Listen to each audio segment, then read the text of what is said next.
प्रणाम। मैं divine soul Rami, आप सबका स्वागत है मेरे चैनल पे। आज का विषय है अभिमान रहित उत्तम त्याग। मैं आपको एक उदाहरण देती हूँ इस विषय पर। आप सारे लोग तो महाभारत देखा होगा। ये महाभारत में एक स्टोरी हुआ। एक दिन जब राजा युधिष्ठिर महायज्ञ किया, उसके कारण बहुत सारा ब्राह्मण को भोजन खिलाया। और तब युधिष्ठिर को सारे ब्राह्मण ने बहुत थैंक यू बोला, वाहवा दिया और उसके शुक्रिया अदा किया। तब युधिष्ठिर ने सोचा, ओ मैं सचमुच ईश्वर जैसे हूँ, मैं महान हूँ, मैं ग्रेट हूँ, मैं जैसा राजा तो है ही नहीं दुनिया में। उसके अंदर बहुत सारा अहंकार आ गया। और आपको तो पता ही है, हमारे प्रभु श्री कृष्ण जिसको पसंद करते हैं उसके अंदर कभी अहंकार नहीं रखते। उन्होंने कोई ना कोई लीला करके वो अहंकार को मिटा देती है। तो आप एक कहानी सुनिए। एक दिन एक गांव में एक परिवार थे, ब्राह्मण परिवार।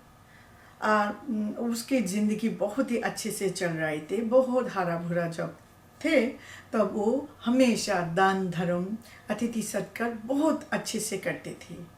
एक बार उनके गांव में बहुत ड्राउट हुआ, अच्छे से फसल नहीं हुआ और बहुत सारा कर्जा हो गया और वो बेचारा एकदम गरीब हो गया। खाने के लिए कुछ भी नहीं है।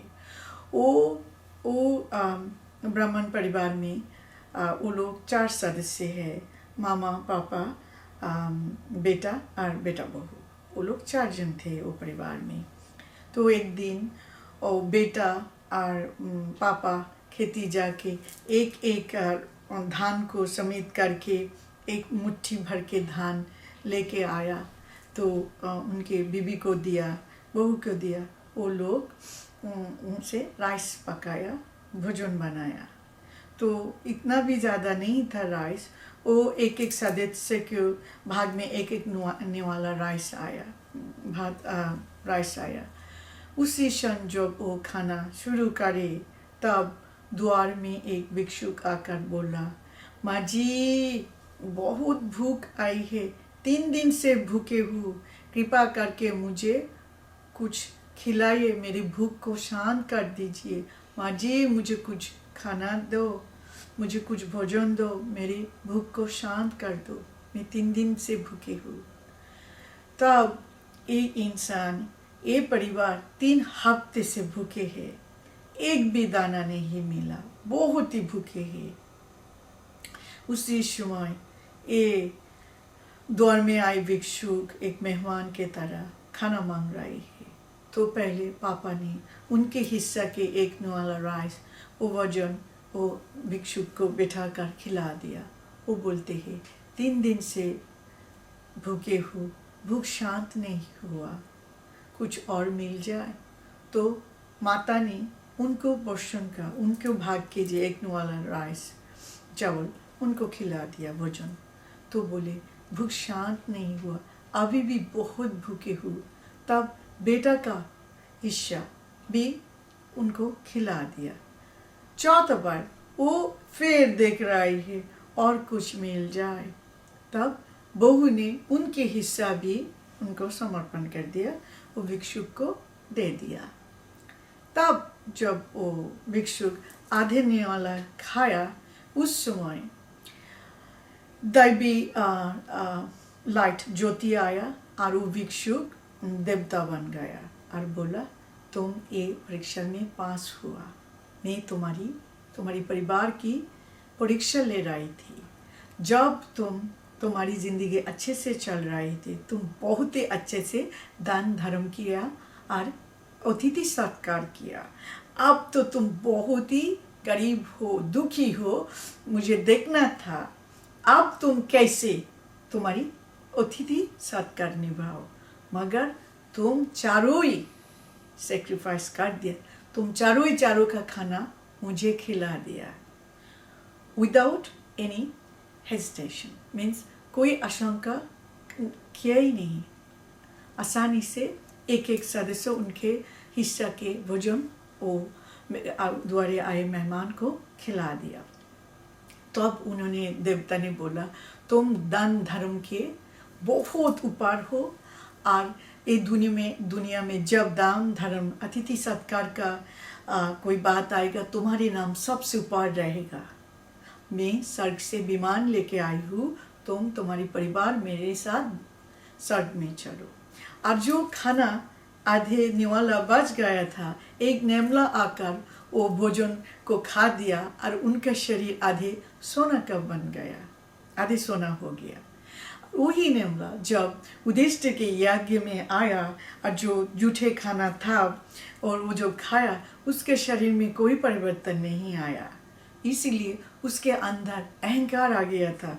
युधिष्ठिर सोचा, मैं इतना बड़ा यज्ञ कराया, दान धर्म किया, इतना कुछ ब्राह्मण में बांट दिया, इतना बड़ा भोजन खिलाया, इतना कुछ कर दिया, मैं तो सचमुच ईश्वर जैसे हूँ, मैं तो भगवान हूँ। उनके अंदर जो अहंकार आ गया, उसके कारण वो नेमला जब वो खाना खाया, कोई असर नहीं पड़ा। और इतना सारा आइटम बनाया, इतना सारे भोजन खिलाया, मगर उसके कोई असर नहीं पड़ा। मगर वो जो गांव की ब्राह्मण जो इतना गरीब था, दुखी था, उसमें सिर्फ राइस ही था, चावल ही था और कुछ नहीं था, मगर वो खाने के बाद वो नेमला के शरीर आधे सोना का बन गया था। और ये जो एक नेमला आकर युधिष्ठिर को बता दिया, वो बहुत शर्मिंदा हो गया और उसको गलती पर उसको एहसास हुआ, उसको शर्मिंदा आ गया। आप जब किसी को दान करें, इतना अहंकार के साथ मत करिए, दिल से करिए, हम्बल बनिए। किसी को ये मत सोचना मैं कुछ हूँ बन गया, मैं कुछ दान कर सकती हूँ, मैं बहुत क्षमता वाला आदमी हूँ, मैं बहुत रिच हूँ, बहुत पावरफुल हूँ, मैं तो ईश्वर जैसे हूँ। आप कुछ भी नहीं हो। जो ईश्वर आपको दे रहा है, उससे आप थोड़ा सा दान कर रहे हो। इसलिए आप ये मत सोचना मैं कुछ बन गया, कुछ हो गया, मैं तो ईश्वर जैसे हूँ और मैं बहुत पावरफुल हूँ। आप कुछ भी नहीं हो। और आप जब ऐसे सोचते हो तब आपको पुण्य नहीं मिलते और आपके लिए कोई रिवॉर्ड नहीं आते। इसीलिए दिल से कोई अहंकार छोड़कर दिल से अतिथि सत्कार करिए। जब घर में मेहमान आए, आप दिल से अतिथि सत्कार करके हंसी खुशी से उनके विदाई करें, तो उनको कभी दुख नहीं लगे। आपके क्षमता में जो हो वही आप खिला पिला दीजिए। कभी भी किसी के साथ बुरा बर्ताव मत करिए।